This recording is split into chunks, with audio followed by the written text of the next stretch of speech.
So ready for a crazy prediction? 30 years from now, high school football is going to be a spring sport instead of a fall sport. I think there's going to get to be a point we just can't play high school football anymore in August and early fall.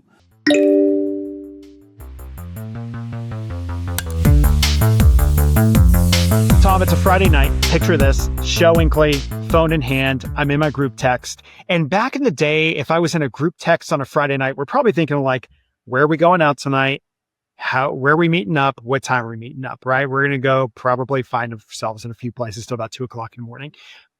Just a couple of weeks ago, me and my friends, same friends from that group text, now group text, we're talking about wet bulb globe temperature, specifically around high school football and specifically around new guidelines that have been put into place, mandatory guidelines in terms of how long you can play, if you can play a game of football, if you can practice because of the heat and humidity.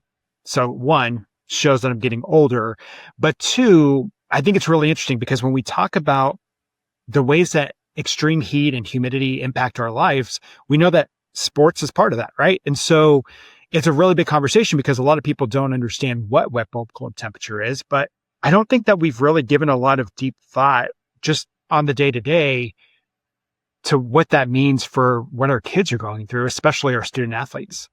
And obviously people can know just by looking at us and hearing us speak that we obviously were huge athletes growing up. So the comparison of what we experienced in our high school exploits on the football pitch or football pitch, depending on what football you're talking about, pales in comparison. But it's kind of hard sometimes to think about that. But there's a whole group of people who are doing just that and are really focusing on what is the experience that our youth are going through as it relates to how heat affects their ability to play sports across the United States. And Tom, I'm going to tell you, it's just as sweaty sitting on the bench as it is playing. Like there's still some heat involved there.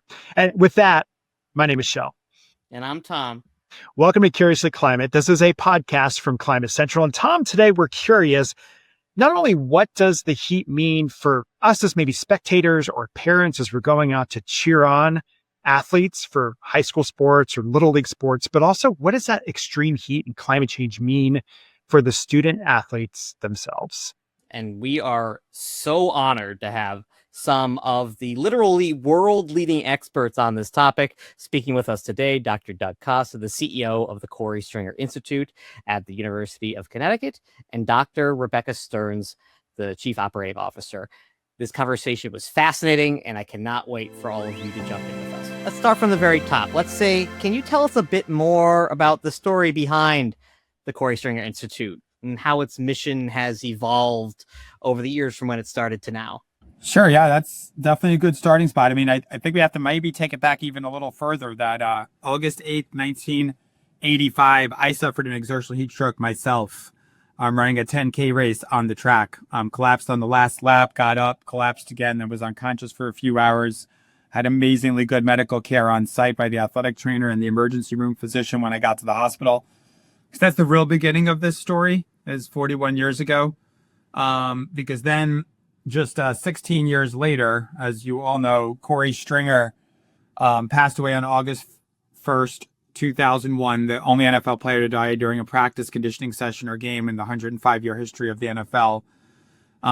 The first day of training camp was a Monday. They had 2-a-days in full gear in an extreme heat wave at or near 100 degrees. He struggled in the afternoon practice. The next morning, Tuesday morning, they had another intense practice in the heat. He suffered the exertional heat stroke there. And then he died in the wee hours of Wednesday morning from the consequences of the organ damage from the number of minutes he was hyperthermic from the heat stroke because he was not cooled well at all. And he was severely hyperthermic for a few hours and unfortunately succumbed to the heat stroke. So that was 2001.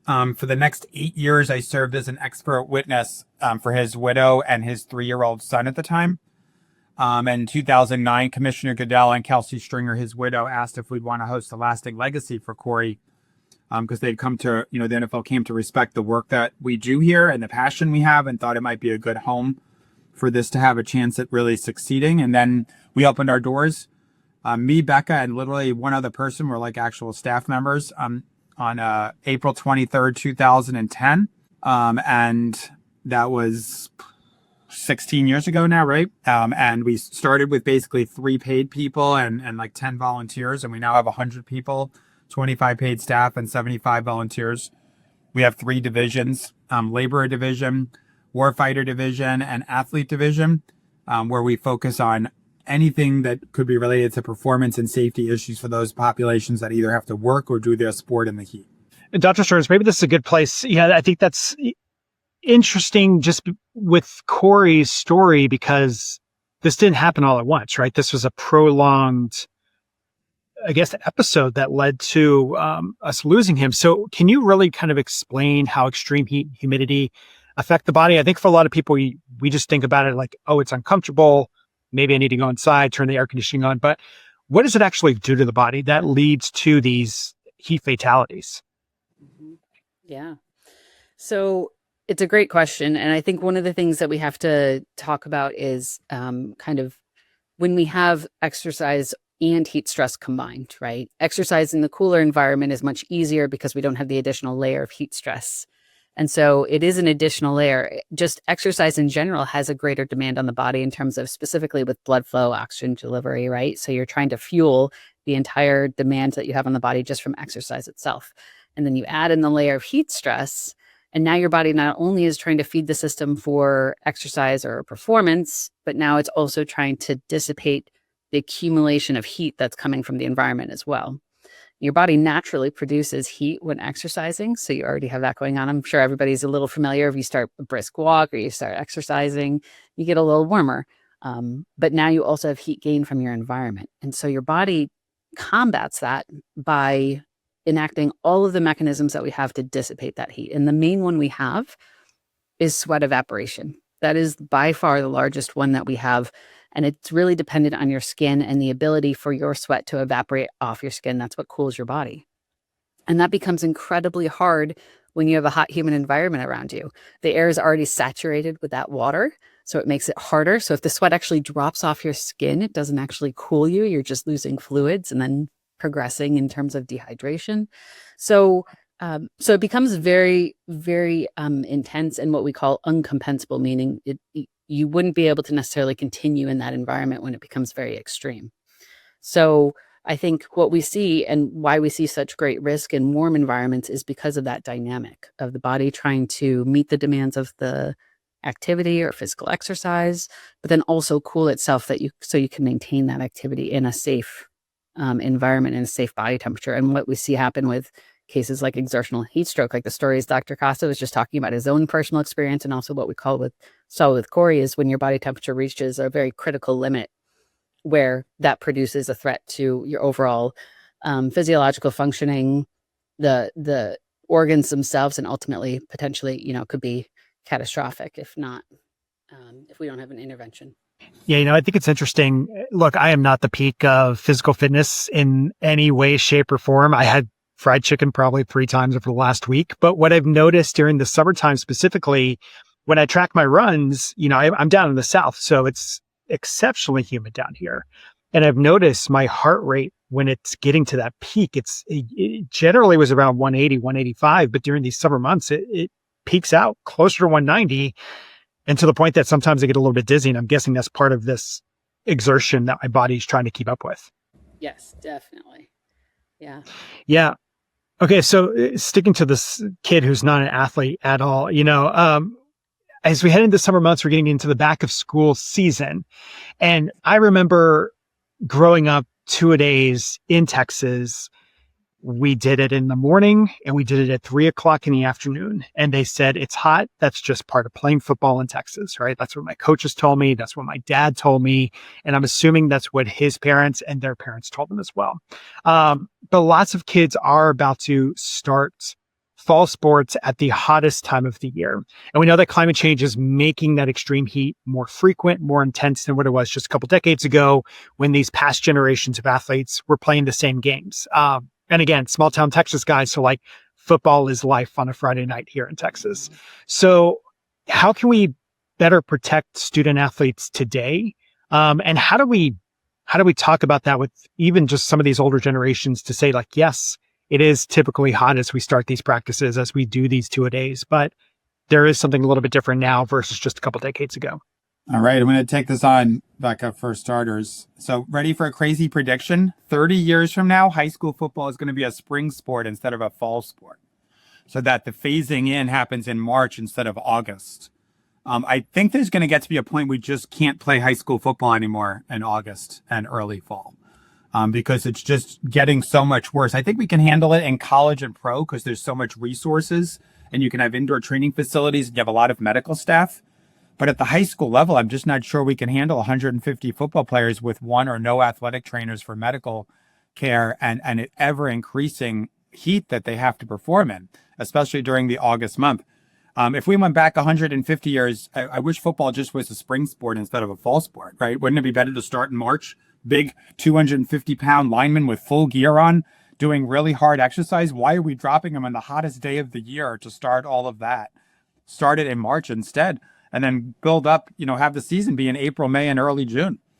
Anyway, that's just my prediction for the future. Wanted to throw it out there. So when we're getting ready for these August practices that everyone across America is either starting right now or is about to start in the next couple weeks for high school football, especially, if I was a parent, I would say to make sure your high school has an athletic trainer. That's the licensed medical professional. If your high school does not have an athletic trainer, you should be really genuinely concerned about the health and safety of your child, because your coach would be the coach would be the one responsible for preventing and identifying these medical emergencies like heat stroke.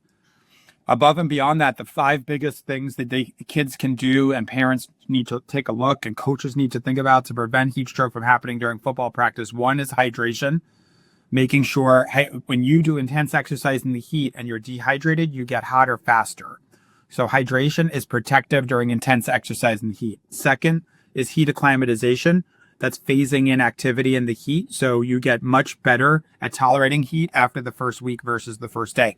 Almost all heat stroke deaths in America happen in the first week of whether work or job or sport. Part of it is fitness is improving and heat acclimatization is improving. Number 3 is modifying the work to rest ratios based on the environmental conditions. So on hotter days, have more breaks that are longer, especially important for linemen. Linemen heat up faster and cool down slower, and they're by far the most likely to die from heat stroke, that position in football, right? Next one is cooling strategies. Utilize cooling. I'm not talking about cooling to save someone's life from heat stroke. I'm talking about like cooling, like shade, cold, wet towels, anything you can do to cool during breaks or during activity to keep your temperature down. And number 5 is education. All right. So education of coaches, parents, athletes, so that they can look out for early warning signs and all these other things that I've mentioned are really, really important to consider when thinking about heat stroke prevention. All right. Time out, Shel. Can we break this down a bit more about how the heat today and what youth are going through today is very different than what we went through and older generations went through? Yeah, I think that's a really important part of this conversation, right? Because it's not the same. Yes, it is hot as the football season or as a sports season begins for a lot of people. But, one of the big analyses that we've done recently is looked at generational warming. So meaning, what is the weather that you and I are experiencing as very old millennials? How does that differ from what Gen X did or the boomers did compared to maybe what Gen Z is or even Gen Alpha, what they're experiencing now? So let me throw this at you. Okay, so we looked at 247 major US cities, right?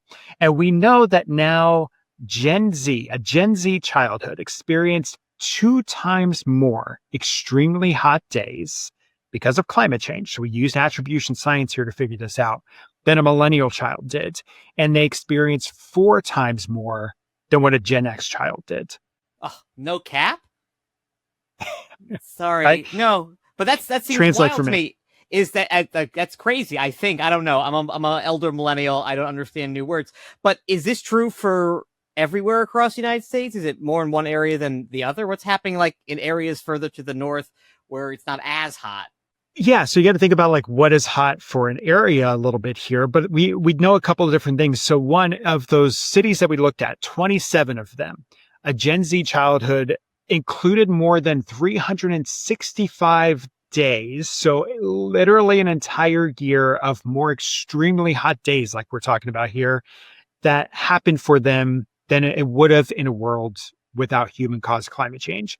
And so to get to your question of, does it happen everywhere? The answer is yes. It happens in the southern cities, like we're talking about here during this podcast. It happens in humid areas. But what do you think about like a Bismarck, North Dakota? Yeah, I mean, I think it's cooler than I would think of, let's say, Texas. So maybe not as Sure. bad. And But we know how it many gets there. days? Yeah, it gets hot a couple times there, right? Like you still expect some summertime heat to build there. In Bismarck, North Dakota, it didn't necessarily add any, and when I say it, climate change didn't add any extra days of heat for somebody who was a Gen X child. But for a Gen Z living there, it has added 161 days of extreme heat during childhood that we can say confidently would not have occurred in that kid's life without a fingerprint of climate change. It really kind of puts into context the whole back in my day. Well, this is one case where the Gen Z folks can say, right now, back in your day, you had it easy compared to that. Yeah. And it's not just one of those, well, it's summer, it's supposed to be hot, right? Sure. But we know that there's a little something extra that's filling into those Gatorade bottles these days. Makes sense. All right, let's go jump back into the conversation on timeout. Okay, yeah, and the acclimatization part's interesting. Just going back to what we talked about during the World Cup, because we had teams who are fit, like England, practicing in Miami specifically, so they could try to get acclimated to the heat. Let me ask you one more question before we move on about just the way we play the sport. One of the conversations I have a lot with my friends is AstroTurf and how much extra heat that adds to the playing surface for fields. As a broadcast meteorologist, I would give a Friday night football forecast for the stands for mom and dad and grandma and grandpa, but then I would give a forecast for what it actually felt like on the field. So anything around that too when it comes to that? It's funny. I love that you said AstroTurf. So that just shows me you grew up in Texas, because the AstroTurf was what the Houston facility was, what they called their turf. So for the rest of America, we call it artificial turf. Totally playing with you, but you made me immediately realize you were from Texas. Yeah, so something to think about, right? I mean, if you have an artificial turf field, and it's the middle of the afternoon on a day in Georgia, Louisiana, Texas, Florida, right? I mean, it could definitely absorb more heat than a grass field. So my recommendation there would be to just measure the environmental, if you are concerned, measure the environmental conditions locally on the field, to then make your decisions for work to rest ratios. But your audience is more than just football. So we need to also think about, you have 8 tennis courts that are all blacktop, right? That could be brutally hot. Listening to a weather report could be very different than playing tennis on these 8 black courts at 3:00 in the afternoon. And men or women's tennis, they might be starting in August too, depending on your high school and your state. Other thing is like a black track.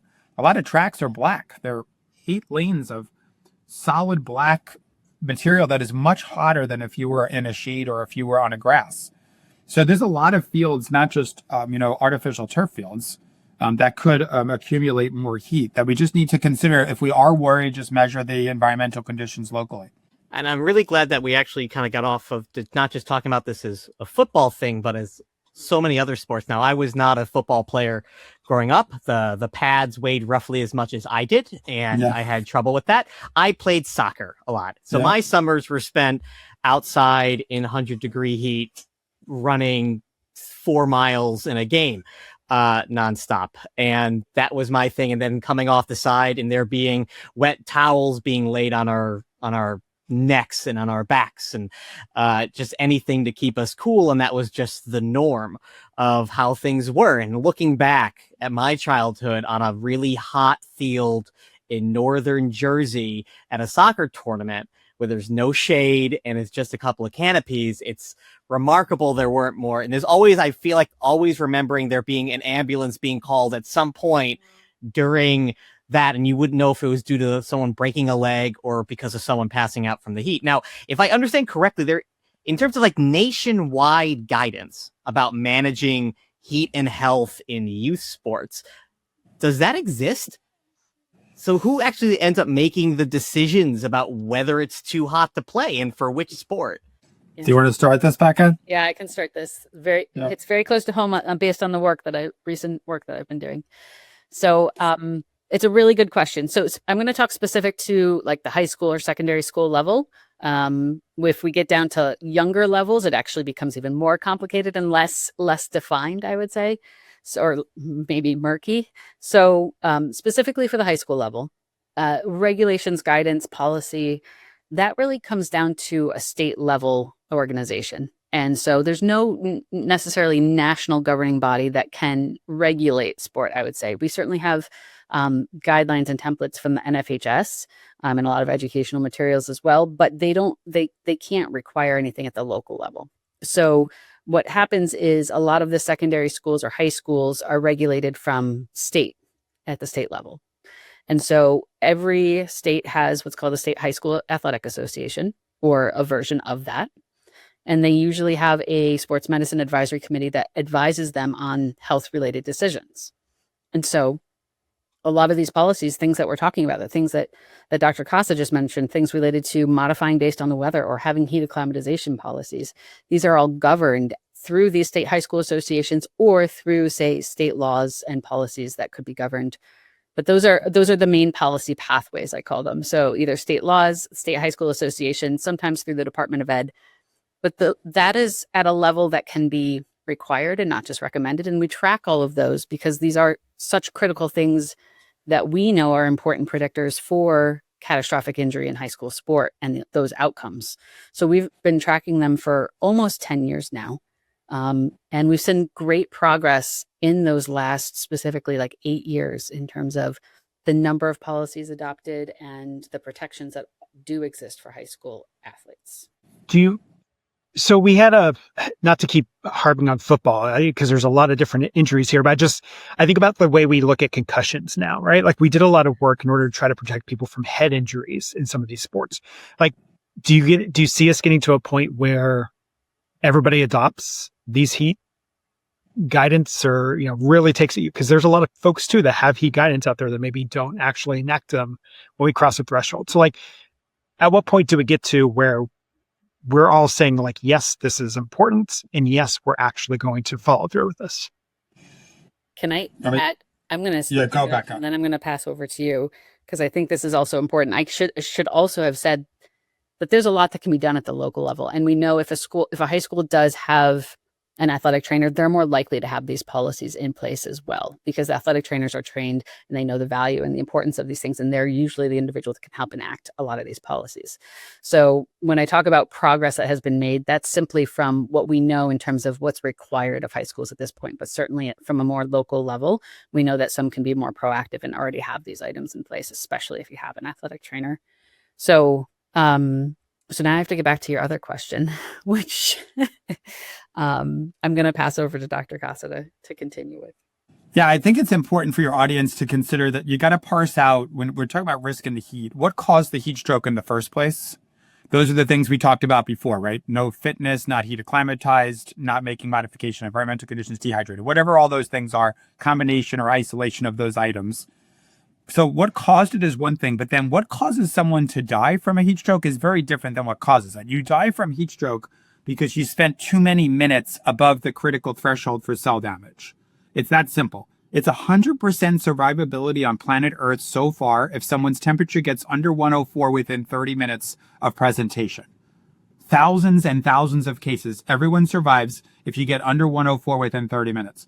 So if someone does die, that means he either was not recognized quickly as a heat stroke, you did not use an accurate core body temperature like a rectal thermometer, you didn't use an effective cooling modality like cold water immersion, and you didn't implement cool first, transport second, meaning you get cooling done first on site before you ever send them to the hospital. Even if the ambulance arrived, you finish cooling in the cold water immersion.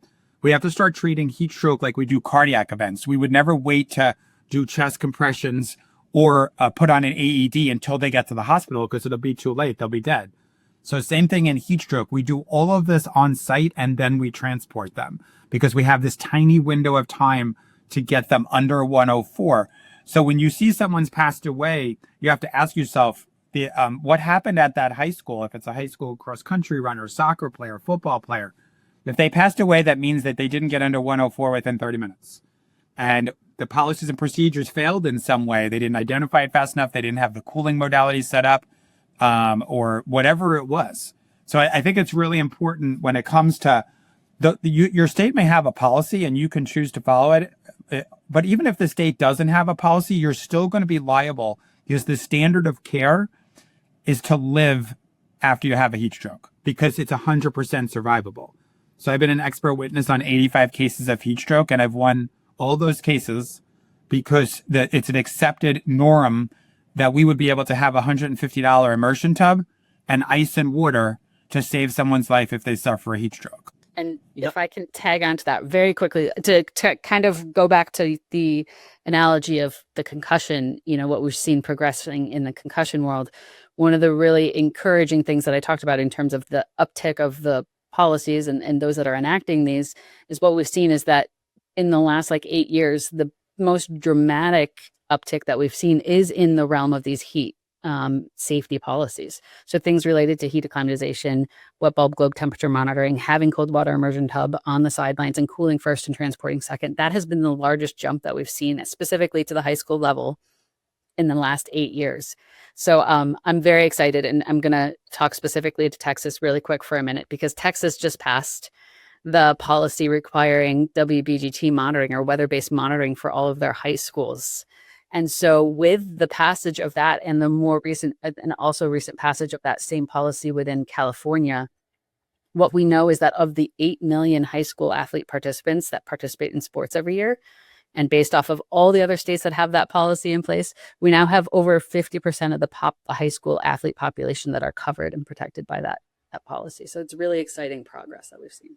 That was, look, my friend group and I, we talk about a lot of really dumb things together in our group chat, but that was a hot topic during one of our group chats recently was the UIL adoption of WBGT and really them just trying to understand what is it at all. So there's going to be some education there, but it's really promising to see that get picked up and try to be put into the norm. Yeah. It's exciting that the UIL was being proactive, but I don't know if you saw some of the negative chatter online, probably not surprisingly, that people like, oh, the football players are getting soft now, like that, they're wimpy, they can't handle what we used to do.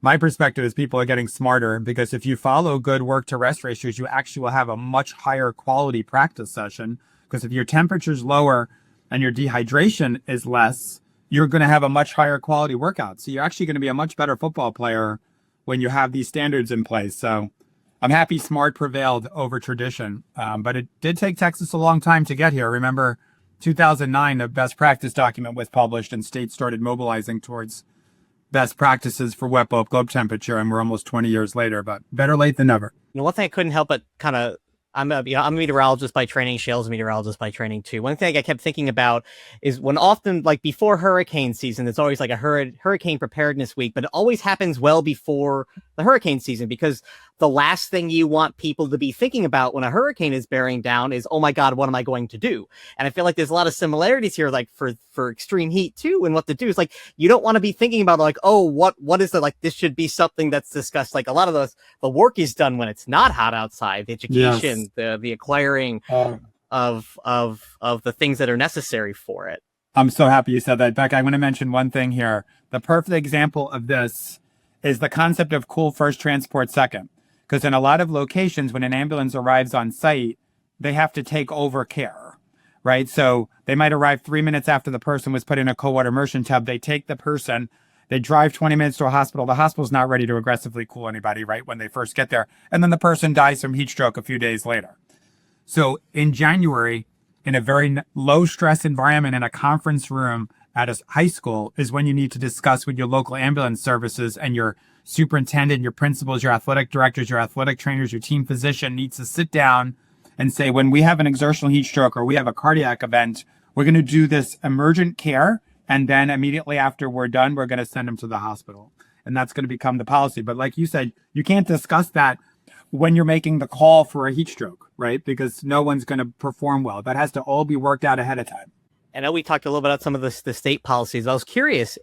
So even at a more local level, who has a heat plan that's crushing it, that is doing just a really good job and is the one that you show as this is what we should be aiming for, or who is really on the cutting edge with this? Let's go, Becca. You got a few to brag about. Well, there's a few different ways to look at this, I think, too. So like Doug was just saying, that we really need the cool first, transport second coordination. So not only takes like the local policy for the high school, but it also takes coordination with like the EMS too. So from that perspective, I would say like Connecticut and Maryland have some of the best EMS policies when it comes to heat stroke care.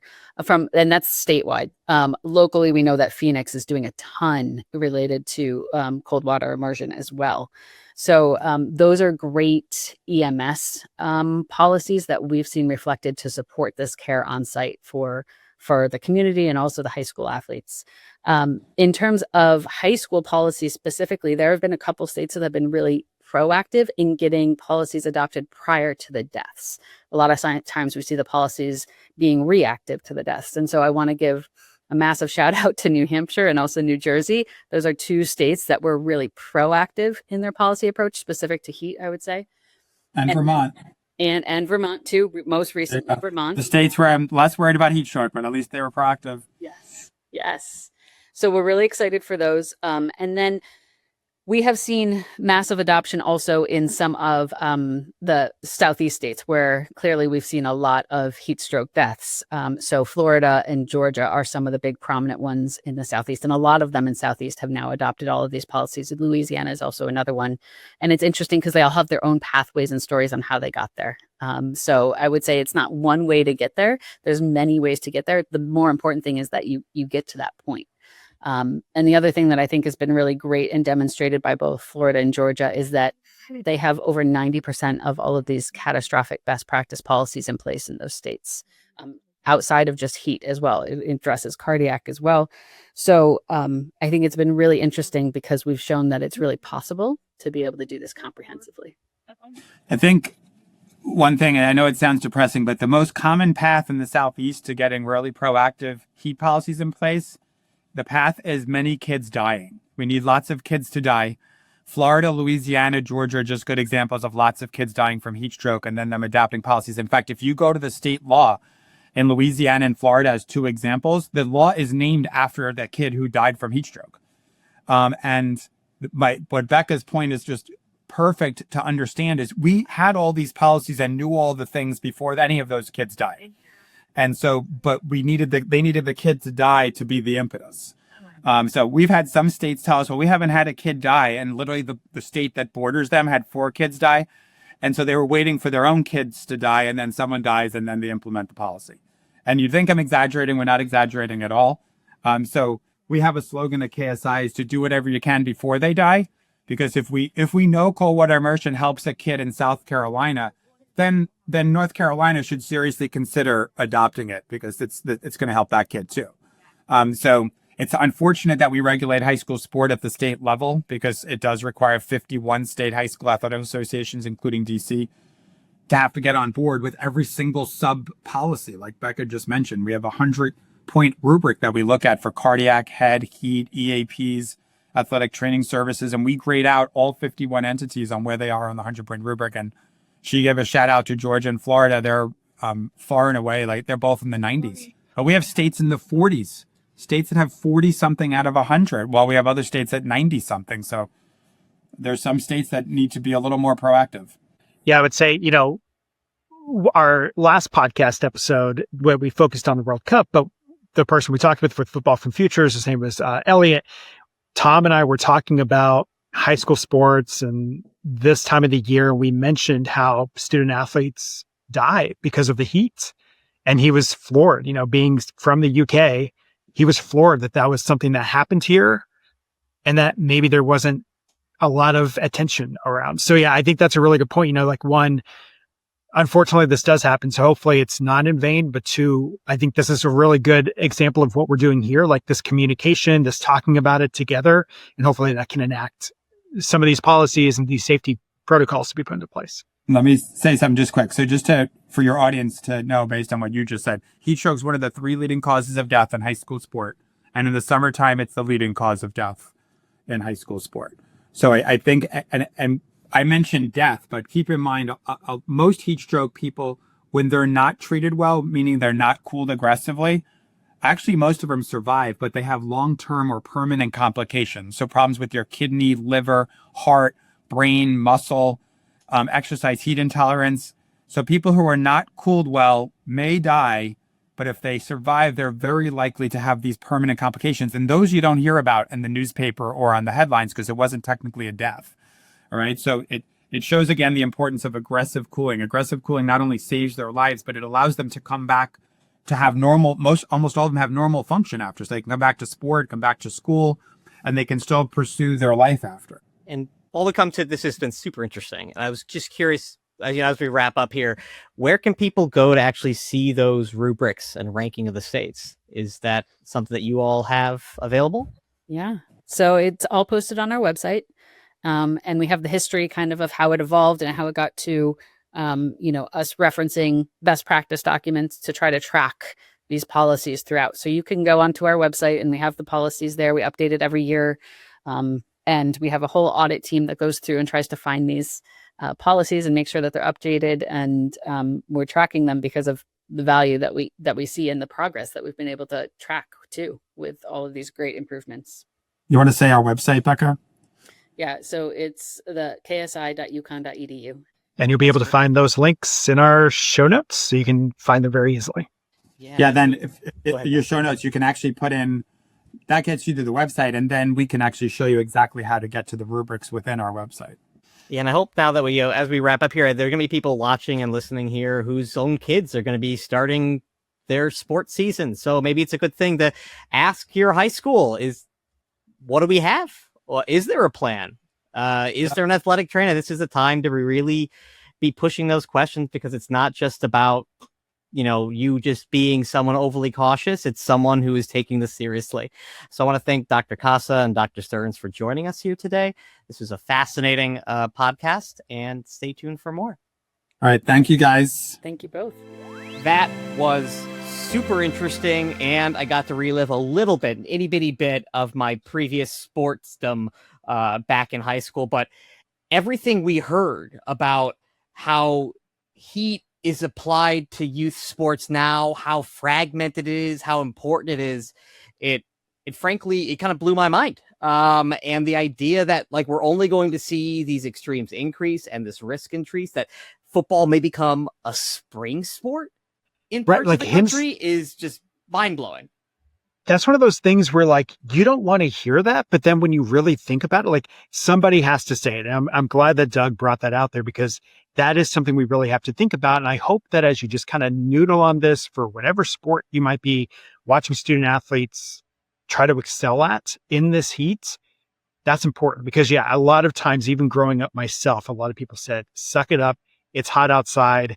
Get back out there on the field. So this is one of those moments where we can pause for a second and just say, yeah, maybe it is getting a little bit too hot. I also appreciate that he instantly pegged me as a Texan and called me out for the AstroTurf, something I didn't even think about. So, all right. We're all thinking about it, Shel. He was just the only one who said it out loud.